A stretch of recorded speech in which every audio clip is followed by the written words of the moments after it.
Prazer estar falando aqui, eu sou Regiane Cunha, sou terapeuta e formadora, e aqui nesse perfil ajudo profissionais que desejam se tornar um especialista no tratamento da ansiedade e depressão. Então, você está em busca de ter mais resultados com seus pacientes, é importante que eu traga aqui resultados para vocês e que eu traga exercícios práticos que vocês possam implementar. E esse será o objetivo, e hoje nós vamos falar de 5 formas de você identificar o que gera ansiedade do seu paciente. Então, você vai entender um pouco mais o que são as famosas âncoras de imagem, como detectar no seu paciente, caso seja você a pessoa portadora de ansiedade e depressão, você também vai conseguir entender o que faz com que você entre em ansiedade. A primeira que nós vamos gastar aqui um tempinho para falar é o pensamento. O pensamento é um dos fatores que mais fazem o seu paciente entrar em crise de ansiedade. Eu tinha uma paciente que todo dia de manhã, Dona Rosa, todo dia de manhã ela dizia para mim assim: eu acordo já com ansiedade. Eu falava para ela: quando você acorda, qual a primeira coisa que você pensa? Dela: ai, não sei. Eu falei: vamos tentar lembrar o que você pensa logo que você acorda. Você acorda, aí você se arruma, aí ela: eu já fico pensando que vai ser mais um dia que eu vou ter crise de ansiedade de manhã. Pronto. Olha só. A senhora, quando pensa que vai ter uma crise de ansiedade, está ligando um sinal de alerta. E se a senhora liga o sistema de alerta, a senhora vai ter uma crise de ansiedade. Porque a ansiedade é um sistema de alerta ativado por uma âncora de imagem. Entende?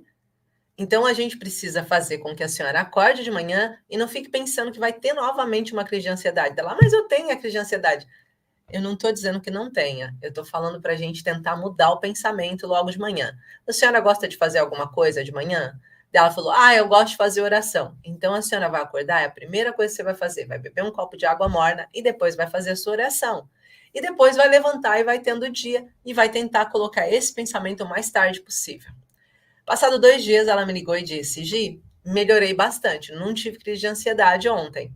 Olha, não tive de manhã. Eu falei: olha, que bom. Você pensou sobre isso? Dela: teve uns momentos que eu pensei, eu fiz aquele exercício que você me ensinou para tirar o pensamento e tudo correu bem.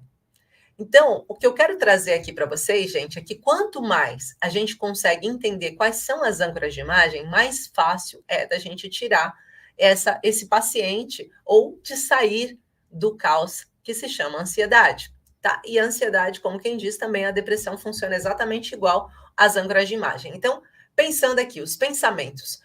No caso da ansiedade, nós temos pensamentos, são pensamentos em relação ao futuro, a tudo que vai acontecer e que eu começo a acreditar que eu não vou conseguir dar conta, que eu começo a acreditar que eu não estou pronta para aquilo, que eu começo a acreditar que não é para mim, que eu começo a ficar com medo, que eu começo a acreditar que, meu Deus, se eu não resolver isso dessa forma, vai ser um problema. E aí gera os pensamentos acelerados. E quando eu vejo os pensamentos estão se ligando entre várias coisas, o que eu tenho para resolver, o que eu tenho para fazer, o que aconteceu e o que eu não consigo fazer, tudo junto no mesmo balaio. Aí, pensamentos acelerados.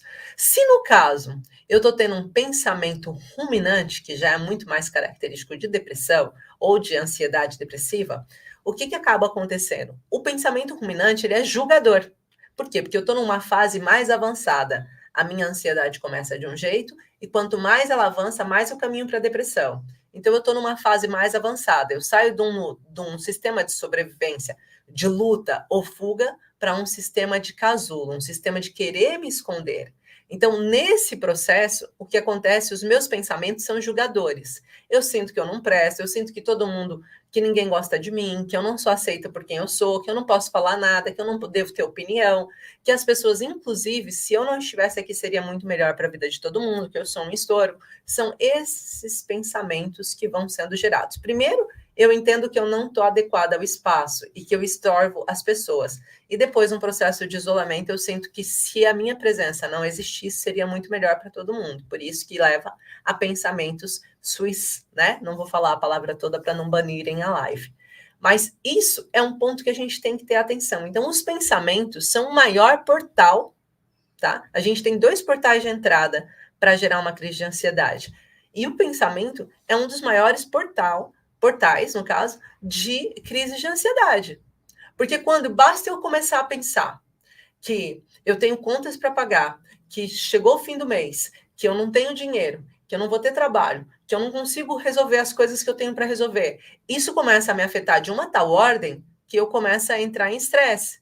E logo, ativo o sistema de alerta ligado à impotência. Vou ter tremores, vou ter suores, vou sentir minha perna tremendo.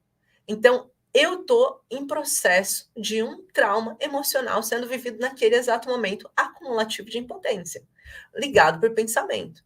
Se eu começar a pensar também que ninguém está nem aí para mim, que a minha vida, eu só prejudiquei as pessoas, que eu sou um estorvo, que eu sou isso, que eu sou aquilo, eu começo a trazer tanta essa densidade que eu entro numa crise depressiva. E a crise depressiva vai fazer o quê? Eu apagar a luz, entrar no quarto e querer deitar.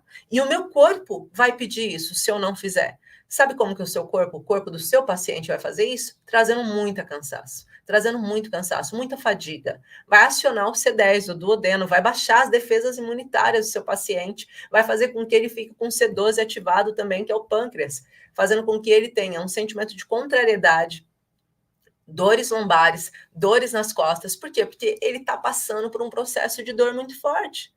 Porque ele não quer, tipo, os pensamentos dele diz para ele, eu não devia estar aqui.